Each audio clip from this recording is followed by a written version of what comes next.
오늘은 출애굽기 17장 15절과 16절의 말씀을 가지고 여호와 니시란 제목으로 말씀을 드립니다. 지난번에는 에베네셀 하나님에 대해서 말씀을 드렸습니다. 그리고 지난주에는 여호와 라파 하나님에 대한 말씀을 드렸고, 오늘은 여호와 니시 하나님에 대한 말씀을 드리겠습니다. 이렇게 하나님에 대한 시리즈 설교를 드리는 것은 우리 하나님의 성격을 파악해서 어떤 경우에도 우리가 하나님의 뜻대로 살아서 승리하는 삶을 살자 하는 것입니다. 성경에 보면 이스라엘 백성들이 어떤 사건을 만났을 때 모세는 하나님의 성격을 아는지라 항상 하나님의 뜻대로 행동해서 사건마다 하나님의 도움받아 기적적인 승리와 축복을 받았는데, 이스라엘 백성들은 문제를 만날 때마다 하나님의 성격을 모르는지라 하나님의 뜻대로 행동하기보다 자기의 뜻을 주장하다가 사건마다 시험을 당하고 매를 맞고 낭패를 겪게 된 것을 보게 됩니다. 그래서 오늘 또 이런 설교를 통해서 하나님의 성격을 파악해서 어떤 문제를 만났을지라도 하나님의 사람 모세처럼 하나님의 기뻐하는 뜻대로 행해서 문제 속에서 도리어 하나님의 살아있다는 증거를 맛보는 응답의 역사가 있기를 예수 그리스도 이름으로 축원드립니다. 그러면 오늘 크게 첫 번째, 이스라엘 백성이 르비딤에 있을 때 아말렉 사람들이 쳐들어왔다, 전쟁이 시작되었다는 뜻이죠. 출애굽기 17장 1절을 봅니다. 이스라엘 자손의 온 회중이 여호와의 명령대로 신광야를 떠났어 그 노정대로 행하여 르비딤이라는 장소에 진을 쳤는데, 8절, 그때에 아말렉 사람들이 이르러 이스라엘과 싸우게 되었다. 다시 말하면 하나님의 백성들이 르비딤이라는 지역에 정착했을 때에 주변 아말렉 사람들이 쳐들어왔다, 전쟁이 시작되었다는 뜻이죠. 그러면 르비딤이 어디인가를 생각해 봅시다. 르비딤은 영적으로 말한다면 오늘날 교회를 뜻해요. 여러분들이 교회 생활 열심히 해보세요. 성령님은 기뻐하지만 사탄 마귀는 주님의 몸된 교회를 자주 찾아 예배하고 헌신하고 충성하면 싫어하죠. 시험하죠. 여러분들을 도전하는 것이죠. 원어의 르비딤이라는 뜻이 하나는 휴식처. 그러니까 르비딤은 신약 시대로 말하면 오늘날 교회를 말하는 것이죠. 또는 원기 회복이라는 뜻이에요. 그 다음에 새 힘을 얻는 곳이라는 뜻입니다. 그러므로 우리 교회가 주님 보실 때 교회다운 교회라면 여러분들의 휴식처요, 안식처요, 피난처가 되어야 하는 것입니다. 그리고 여러분들의 삶에 지치고 힘든 모든 짐들을 벗고 원기를 회복하는 장소가 되어야 돼. 세상에서 얻지 못하는 성령의 새 힘을 얻는 장소가 되어야 하는 것입니다. 이스라엘 백성들이 40년간 광야를 맴돌다가 군데군데 쉬어간 장소가 있어요. 쉬어간 장소, 유숙한 장소, 도피한 장소가 영적으로 다 교회를 뜻합니다. 여러분들이 지난 일주일 동안 험난한 세상 속에서 인생을 살아가다가 피곤한 몸을 이끌고 오늘 주일날 주님 앞에 나와서 안식하는 거예요. 도피하는 거예요. 잠시 충전하기 위해서 유숙하는 거예요. 그래서 40년 동안 뜨거운 광야를 횡단하다가 잠시 쉬었던 곳 또는 유숙했던 곳, 물을 먹고 며칠간 도피했던 그런 장소는 다 교회를 뜻한다. 출애굽기 15장 27절의 말씀을 봅시다. 그들이 엘림이라는 장소에 이르렀는데, 이 엘림도 오아시스예요. 영적으로 교회를 뜻한다. 엘림이라는 오아시스를 우연히 만났는데, 거기는, 교회는 물샘 12과 12제자를 뜻하는 거예요. 종료 70주가 있는지라 성도를 뜻하는 거예요. 거기서 그들이 그 물 곁에서 장막을 쳤더라. 몇 날 며칠 동안 뜨거운 햇볕 아래서 지친 인생을 살아가다가 엘림이라는 오아시스가 있는 곳을 만난 거야. 얼마나 귀해. 먹지 못한 물도 먹고 몸도 씻고 그늘진 곳에서 쉬기도 하고, 그래서 장막을 치고 주님이 새로운 장소로 이동하라고 명령할 때까지 편히 쉬었더라. 여러분들이 성경을 보다가 잠시 쉬어가고 유숙하고 도피한 엘림이라든지 르비딤은 영적으로 교회를 뜻합니다. 그 다음에 17장 1절을 봅시다. 이스라엘 자손 온 회중이 여호와의 명령대로 신 광야를 떠나 그 노정대로 행하는데 르비딤이라는 장소에 장막을 쳤다. 그러니까 장막을 친 르비딤이라는 장소도 교회 모습이죠. 그런데 하나님의 백성들이 광야길을 건너라고 지치고 피곤해서 잠시 쉬고 있을 때 아말렉 민족이 쳐들어왔어요.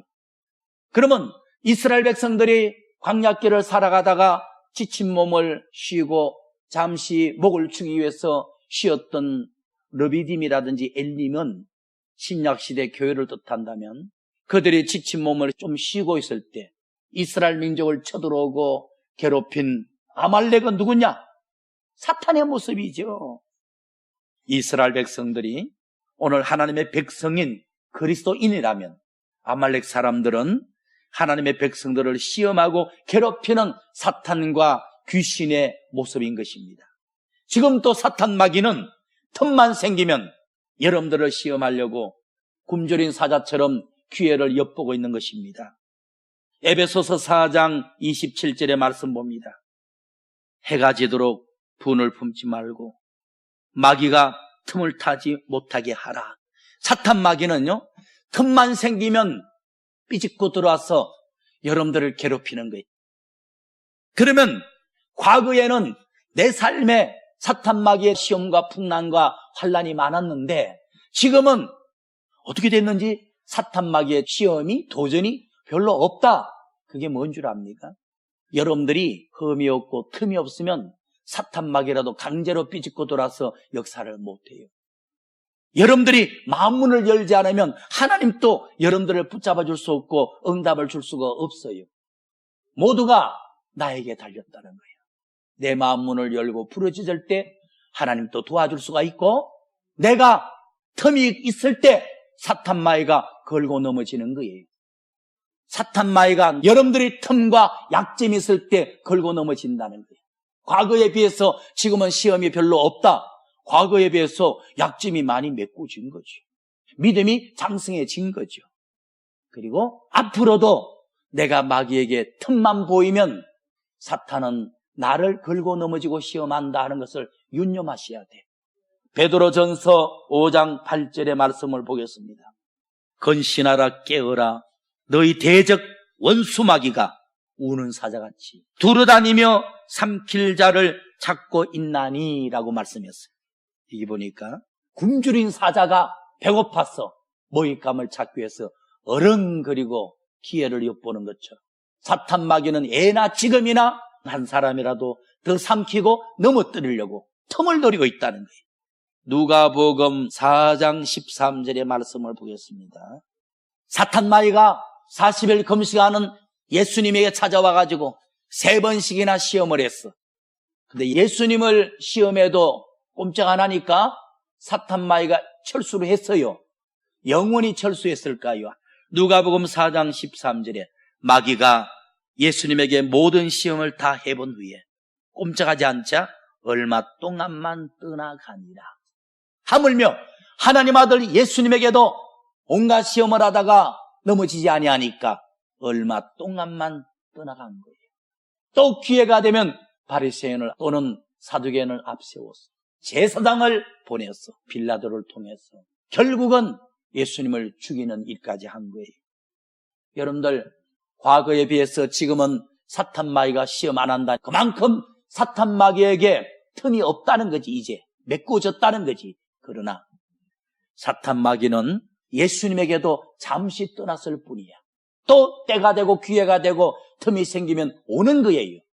방심하지 않고 늘 여러분들의 삶을 기도와 말씀으로 메꾸기를 축원을 드립니다. 오늘 본문에 돌아갑니다. 그게 두 번째, 전쟁이 시작되자 여호수아 장군은 전쟁터로 나가고 하나님의 사람 모세는 산꼭대기에 올라가서 기도했다라고 말합니다. 이게 하나님의 백성이 문제를 만났을 때 해결하는 방법이에요. 사탄 마귀와 싸우는 공식이야, 공식. 여호수아 장군은 젊은 군인들을 대동해서 전쟁터로 나아가고 하나님의 사람 모세라는 선지자는 산꼭대기에 올라가서 온종일 손을 들고 하나님께 기도를 했어요. 여러분들이 인생을 살아갈 때 여호수아처럼 사람이 해야 되는 노력은 해야 돼. 가정생활도 열심히 하고 직장생활도 근실하게 하고 인간이 할 수 있는 책임과 의무는 다 해야 돼. 그러면서도 영적으로 하나님 앞에 무릎 꿇는 생활을 잊어서는 안 돼. 여러분들의 노력과 열심만 가지고 인생을 승리할 수가 없어요. 그것도 필요하지만 두 번째, 가정 예배를 드리고 하나님 앞에 문제를 두고 가족 식구들이 혼연일체로 기도하는 생활이 따라야 하는 것입니다. 그리고 10절의 말씀 봅시다. 출애굽기 17장 17의 말씀 보니까 여호수아는 모세의 시킨 말대로 행하여 아말렉 사람들과 싸우기 위해서 전쟁터로 내려가고 모세와 아론과 훌은 산꼭대기에 올라가서 하루 온종일 쌍손을 들고 여호와께 도움을 청하는 기도를 드렸더라 그랬어요. 산꼭대기란 하나님을 만나러 갔다는 뜻이죠. 하나님을 찾았다는 뜻이겠죠. 근데 11절의 말씀 보니까 아말렉과의 전쟁이, 즉 그리스도인이 사탄 마귀와의 전쟁이 여호수아 장군의 노력도 중요하지만은 모세 선지자의 기도에 전쟁의 승패가 달렸더라는 것입니다. 중요한 거예요. 여러분들의 인생을 살아가면서 세상살이나 신앙생활에 성공하려면 첫째는 여러분들이 육체적으로 노력할 수 있는 노력은 다 해야 돼. 인격적으로 최선을 다해서 인생을 살아야 돼. 그 다음에 영적인 생활을 해야 되는 거예요. 일주일에 한 번 거룩한 주일은 하나님 앞에 나와 예배를 드리고 또 나름대로 여러분들이 잠자기 전이나 이른 아침에 잠시라도 가정 예배 드리고 기도 생활을 하셔야 돼. 아말렉과의 전쟁에 있어서 여호수아 장군의 분투에 성패가 좌우되는 것이 아니라 산꼭대기에서 부르짖는 모세의 기도에 좌우됐다는 거예요. 결국은 여호수아 장군의 노력도 필요했지만은 모세 선자의 부르짖는 기도가 이 전쟁에서 승리하게 만들어 준 것입니다. 여러분들 예수님이 잡히시기 전날 밤에 제자들과 함께 겟세마네 동산에 가서 하나님의 뜻을 두고 부르짖었는데 제자들이 왜 실패했죠? 젊음이 없고 체력이 약하고 담력이 없어서 아니죠. 영역이 없어서 시험 든 거예요. 예수님이 영적 기도 생활을 해냈기 때문에 십자가를 질 수가 있었던 것입니다. 베드로가 예수님보다 더 힘도 세고 나이도 먹고 강건함도 있지만은 영적 생활 안 하니까 예수를 부인하고 떨어져 버린 거예요. 여러분들 우리의 육체의 체력도 중요하고 우리의 인격도 중요하고 우리의 도덕성도 중요하고 대인관계도 중요하지만은 하나님과의 관계가 중요한 거예요. 기도하는 거 절대로 놓칠 수가 없어. 11절의 말씀 봅니다. 11절. 모세가 산꼭대기에 올라가서 손을 들고 기도하면 이스라엘이 이기고 손을 내리면 아말렉이 이기더라. 신기하잖아요. 모세가 쌍손을 들고 기도하면 하나님이 천사를 보내서 아말렉을 물리치게 하시고 피곤하다고 손을 내리면 아말렉이 이스라엘 군인들을 무찌르고 그래서 옆에 따라갔던 아론과 훌이 하나님의 사람 선지자가 손을 들고 기도하면 이스라엘이 이기고 손을 내리면 아말렉이 이기는 거야. 이 전쟁에는 기도의 명운이 달렸구나 해서 큰 돌을 굴려와 앉혔어. 큰 돌은 뭐죠? 하나님 말씀이죠. 여러분들이 마귀와의 전쟁에서 하나님 말씀에 굳게 써야 돼. 말씀 무장 성경 읽는 생활에 굳게 써야 돼. 그리고 9절 하반절 보니까 하나님이 준 지팡이를 쥐고 있었어. 예수 그리스도죠. 말씀에 서서 예수 그리스도를 의지하고 기도하니까 이스라엘 나라가 대승리를 거두었어. 12절의 말씀. 모세의 팔이 피곤함에 옆에 있던 아론과 훌이 돌을 가져다가 모세 선자를 앉히고 아론과 훌이 해가 질 때까지 손을 들고 있으니까 이스라엘이 아말렉을 완전히 멸해버린 거예요. 9절의 말씀 봅시다. 모세가 여호수아에게 이르되 우리를 위하여 사람을 택하여 전쟁터에 내려가서 아말렉과 싸우라. 나는 하나님의 지팡이를 손에 쥐고 산꼭대기에 올라가서 기도로 밀어주리라. 12절의 말씀 보니까 온종일 전쟁을 하는데 모세가 하루 종일 손을 들고 있을 수가 없는지라 옆에 있는 아론과 훌이 큰 돌을 가져다가 모세를 앉히고 말씀 위에 서서 말씀을 믿고 말씀에 무장하고 9절 하반절에 하나님의 지팡이를 들고 기도했더니 주님을 의지하고, 지팡이는 예수 그리스도잖아요. 주님을 의지하고 주님께 도움을 청했더니 그날 대승리를 하게 된 것입니다. 잠언 13장 13절을 가봅시다. 잠언 13장 13절. 말씀을 멸시하는 자는 패망을 이루고 말씀을 경외하는 자는 상을 얻느니라. 그렇죠?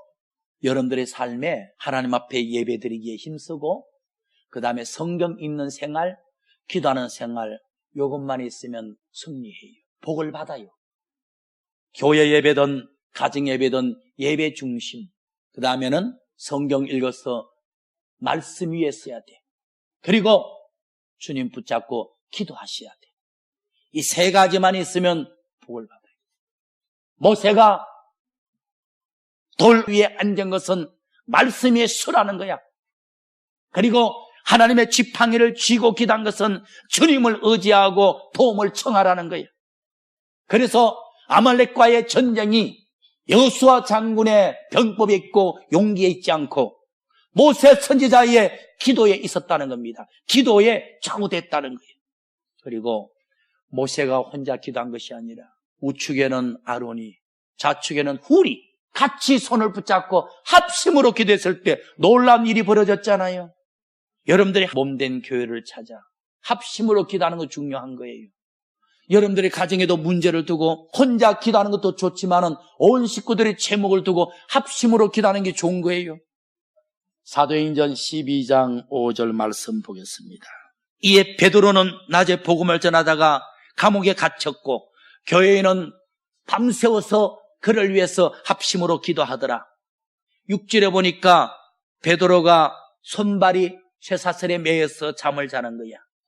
7절에 하나님이 합심 기도를 들으시고 천사를 보내서 족쇄를 풀고 문을 열고 기적 가운데 베드로를 감옥에서 구출하는 거예요. 초대교회가 사도 베드로를 위해서 합심으로 성전에 모여서 기도했을 때 하나님이 천사를 보내서 기적적인 응답을 주셨잖아요. 마찬가지로 여러분들, 우리가 시리즈 설교를 통해서 하나님의 성격을 파악하는 겁니다. 어떤 문제를 만나도 원망치 말고 겁내지 말고 말씀 위에 서서 주님 붙잡고 기도하면 하나님이 천사를 보내서 기적을 베풀어서라도 응답을 한다는 것입니다. 결론의 말씀을 드리겠습니다. 오늘 본문 출애굽기 17장 15절의 말씀 봅니다. 모세가 단을 쌓고 이스라엘 백성들이 하나님의 도우심으로 아말렉과의 싸움에서 대승리를 했어. 대승리한 것을 기념하여 그날 하나님께 단을 쌓으면서 모세가 백성들한테 잠잠하시오. 오늘 아말렉과의 전쟁에서 대승리하게 된 비결을 말씀드리겠소. 물론 여호수아 장군이 열심히 용맹스럽게 전투한 공로도 있어. 그러나 나와 60만 대군들이 부르짖고 기도한 결과라고 나는 믿소. 기도가 이렇게 중요한 것이요. 이제 하나님의 성격을 좀 알겠소? 사탄 마귀는 언제라도 틈이 되면 시험하고 공략한단 말이요. 그럴 때마다 원망치 않고 겁내지 않고 말씀에 서서 주님 붙잡고 기도하면 주님은 천사를 보내서라도 기적적으로 도우시는 것이요. 오늘의 승리는 이것이요. 그래서 여호와 니시라고 외쳤어. 오늘 전쟁에 승리하게 된 것은 여호와 니시 하나님의 도움이요. 오늘 여호와 니시는 하나님은 나의 깃발, 하나님은 나의 승리란 뜻이에요. 여호와 라파는 나를 치료하는 하나님, 고쳐주는 하나님, 회복하는 하나님인데 여호와 니시는 하나님은 나의 깃발, 하나님은 나의 승리, 하나님 만세라는 뜻입니다. 그러면 오늘 사건에서 여호와 니시 하나님은 어떤 경우에 역사하시죠? 당신의 백성들이 사탄의 시험을 만났을 때, 문제를 당했을 때 원망하지 않고 겁내지 않고 말씀에 서서 주님 붙들고 기도하는 자에게 여호와 니시 하나님이 역사하는 것입니다. 도우시는 하나님이, 승리하게 하시는 하나님이 함께하는 것입니다. 그래서 이제 사탄의 생리를 알았죠. 여러분들이 잠잠하고 조금만 형통하면 시험하고 괴롭힌다는 걸 알았죠. 그리고 하나님의 성격은 뭐죠? 그럴 경우에도 원망치 않고 겁내지 않고 말씀에 서서 주님 붙잡고 기도하면 때로는 여호와 라파 하나님으로 치료하고 때로는 여호와 니시 하나님으로 승리케 하시는 것입니다. 여호와 니시 하나님의 역사가 여러분들의 기도 제목 위에도 응답으로 나타나기를 예수 그리스도 이름으로 축원을 드립니다.